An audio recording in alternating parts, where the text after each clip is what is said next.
নমস্কার, নিউজ ভ্যানগার্ডের পর্দায় আপনাদের প্রত্যেককে স্বাগত। আপনাদের সঙ্গে এই মুহূর্তে আমি রয়েছি শতাব্দী। নজর রাখবো শুরুতেই আজকে মণিপুরের দিকে।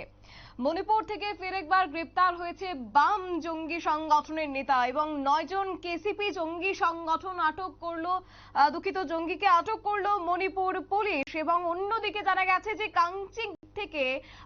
কাংচিক জেলা থেকে উদ্ধার হয়েছে বিপুল পরিমাণ অস্ত্রশস্ত্র। একদিকে মণিপুর থেকে গ্রেপ্তার হয়েছে বাম জঙ্গি সংগঠনের নেতা, অন্যদিকে বিপুল পরিমাণ অস্ত্রশস্ত্র আটক। এবং পাশাপাশি জানা গেছে যে অসম থেকে উলফা জঙ্গিকেও আটক করেছে বা গ্রেপ্তার করেছে কেন্দ্রীয় গোয়েন্দা সংস্থা এনআইএ। সরাসরি বিস্তারিত যাব, আমাদের সঙ্গে রয়েছে প্রতিনিধি সম্রাট চৌধুরী। সম্রাট, আজকে মণিপুর থেকে গ্রেপ্তার হয়েছে বাম জঙ্গি সংগঠনের নেতা, শুরুতেই সেই প্রসঙ্গে যাব।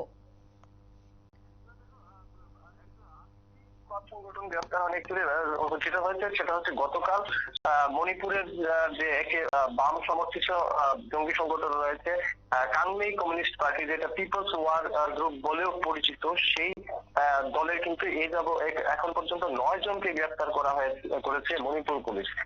গত 16 তারিখ প্রথম একজনকে গ্রেপ্তার করা হয় নেতৃস্থানীয়, তারপরে তাকে জিজ্ঞাসাবাদ করে প্রথম দফায় আরো 6 জন এবং দ্বিতীয় দফায় আরো একজনকে গ্রেফতার করেছে। তাদের পরিচয়ও জানিয়েছে মণিপুর পুলিশ এবং তাদের কাছ থেকে বেশ ভালো পরিমাণ অস্ত্রশস্ত্র এবং গোলাবারুদ, এমনকি অত্যাধুনিক গ্রেনেড পর্যন্ত উদ্ধার হয়েছে।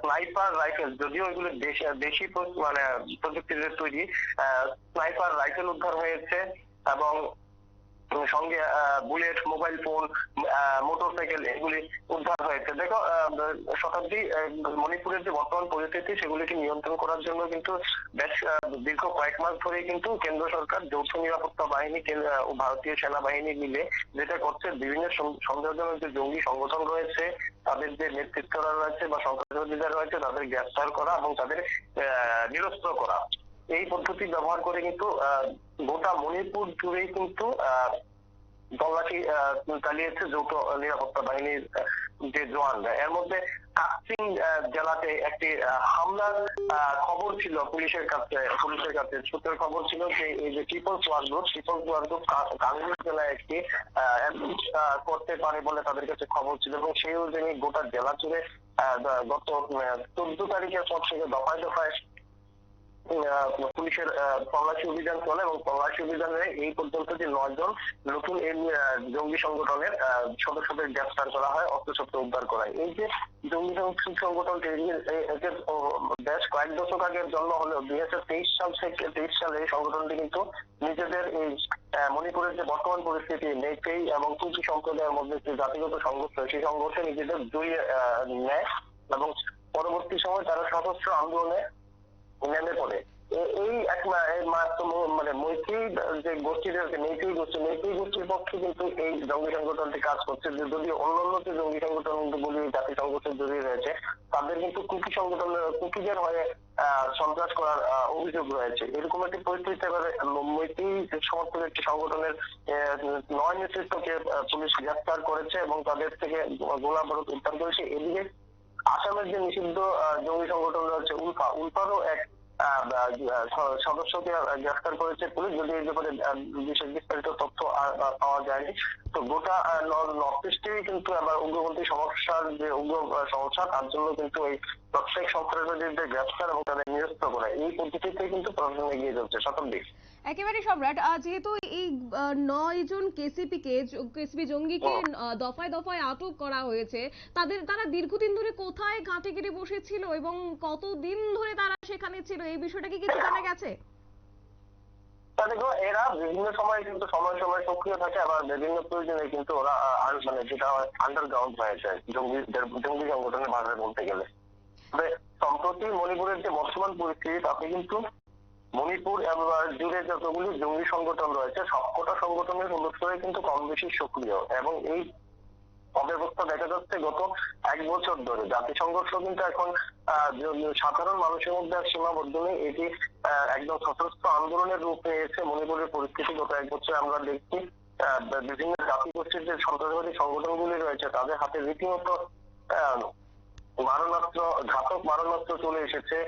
বলা হচ্ছে চীনের থেকে আমদানি করা অস্ত্রশস্ত্র আসছে বলেও সন্দেহ করা হচ্ছে। মায়ানমারের সামরিক শক্তি সমর্থন রয়েছে, এই ধরনের বিভিন্ন অভিযোগ উঠে আসছে। এই পরিস্থিতিতে এই যে সংগঠনগুলি আজ 1 বছর ধরে এই জাতিসংঘকে জড়িয়ে নিজেদের সক্রিয় রেখেছে এবং বর্তমানে যে অবস্থা তাদের একে একে গ্রেফতার করে তাদের নিরস্ত্র করা হচ্ছে। শতাব্দী।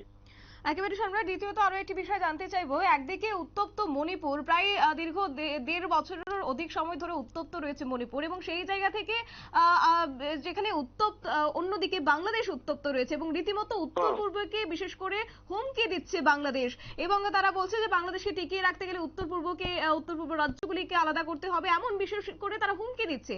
সেই জায়গায় আজকে এনআইএ এই যে তারা অসম থেকে একজন উলফা জঙ্গিকে গ্রেপ্তার করেছে কেন্দ্রীয় গোয়েন্দা সংস্থা এনআইএ, তাদের যে আজকে সাফল্য, কতটা সাফল্য রয়েছে এবং কতটা তাৎপর্যপূর্ণ ভূমিকা আজকের দিনে?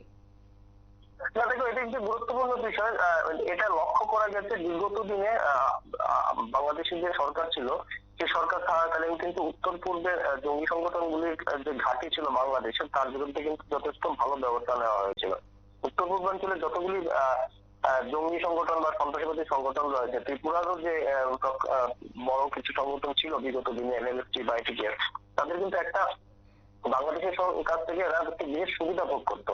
তা কি সুবিধাটি ছিল এরকম, যে কোনো হামলা হুদ্দুতি করে এরা সীমান্ত ডিঙিয়ে বাংলাদেশ চলে যেত এবং বাংলাদেশের যে সীমানা এলাকায় ওদের বসবাস ছিল তা কিন্তু ভারতীয় সীমান্ত থেকে খুবই কাছে, কিন্তু আন্তর্জাতিক সীমানা হওয়ার কারণে ভারতীয় নিরাপত্তা তোমরা যে সংস্থাগুলি রয়েছে, স্থানীয় রাজ্য পুলিশগুলি বা ভারতীয় সেনা বা বিএসএফ বা অন্যান্য যে সংগঠনগুলি রয়েছে, তারা সবিশেষ ওদের বিরুদ্ধে ব্যবস্থা নিতে পারতো না। আওয়ামী লীগ সরকার প্রতিষ্ঠার পর কিন্তু আওয়ামী লীগ সরকার এই ব্যাপারে ভালো ব্যবস্থা নেয় এবং বাংলাদেশ থেকে কিন্তু একে একে বিশেষ করে পার্বত্য চট্টগ্রাম এলাকা থেকে কিন্তু একে একে বিভিন্ন যে জঙ্গি সংগঠনগুলি রয়েছে তাদের যে ঘাঁটি একে একে গুড়িয়ে দিতে শুরু হয়। আমরা বিগত বছরগুলিতে দেখেছি র্যাব, বাংলাদেশের যে রেপিড অ্যাকশন ফোর্স রয়েছে, র্যাব যেটি বাংলাদেশের বেশ একটি সুনামপূর্ণ নিরাপত্তা সংস্থা, এই সংস্থার যে জওয়ানরা দফায় দফায় চট্টগ্রাম এলাকায় বিভিন্ন অভিযান চালিয়ে ভারতীয় জঙ্গি সংগঠনগুলি যে ঘাঁটি আছে তার একদম ভেঙে চুরে গুড়িয়ে দিচ্ছে, অনেককে গ্রেফতার করা হয়েছে, প্রচুর অস্ত্রশস্ত্র উদ্ধার হয়েছে এবং তাতে কিন্তু উত্তর পূর্বাঞ্চলের যে জঙ্গি সংগঠনগুলি রয়েছে সেগুলি বেশ নিষ্ক্রিয় হয়ে উঠেছিল। বর্তমানে যে তত্ত্বাবধায়ক সরকার আসার পরে বাংলাদেশের ক্ষমতা বদলের পরে কিন্তু জঙ্গি সংগঠনগুলি নিজেদের মতো করে আবার মাথা চাড়া দেওয়ার চেষ্টা করে।